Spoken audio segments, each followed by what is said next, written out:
A bit of a philosophical question here.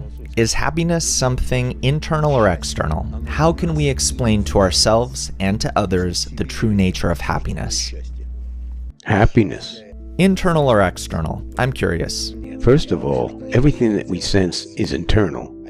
We sense, I sense, no one else does. And if someone senses something and tells me about it, which I am not able to adequately relate to as part of my feelings, then I don't know what they're talking about. So if it's not within me, then it doesn't exist at all. Then it doesn't exist. So your answer is happiness is internal, right?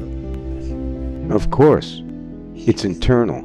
Happiness appears when something that I really desired, wanted, suffered for, strived for, and created great aspirations for, when all of a sudden it becomes fulfilled, and you retreat from it as though you do from pain. That kind of feeling can be called happiness, but there's a range of levels between what one suffers from and what makes him happy. It turns out that the greatest happiness appears when he feels himself getting closer to the Creator, like a child yearning for his mother in a way. That's when he feels happiness, and it's actually a very strong desire that really haunted him, right? Yes, he always wanted for it to happen, but he had already lost hope. Then the Creator appears and utters, "Well, where have you been? I've been looking for you." And the person wants to say, "I'm the one who's been looking for you.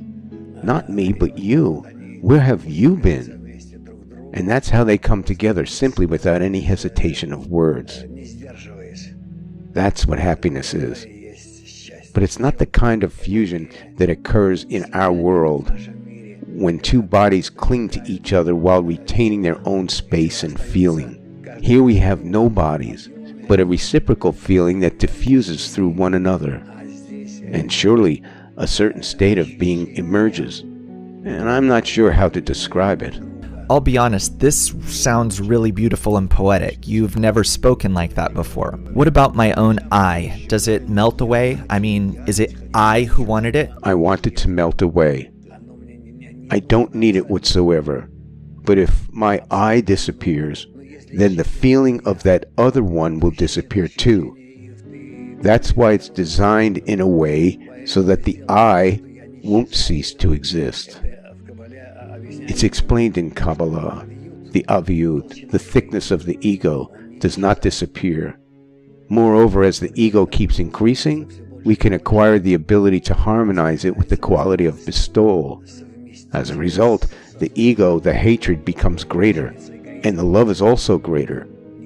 In our primitive world, we don't understand how it works. Do you mean it's either one or the other? Yes, but we don't understand it, yet that's how it is in the spiritual realm. And to what extent will all of that continue to increase? That is, hatred and love on top of it. To what extent? Where is the limit? To the state of infinity.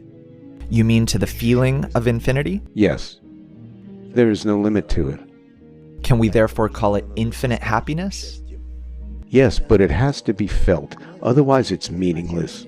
There's a very long road ahead of us before we reach that feeling.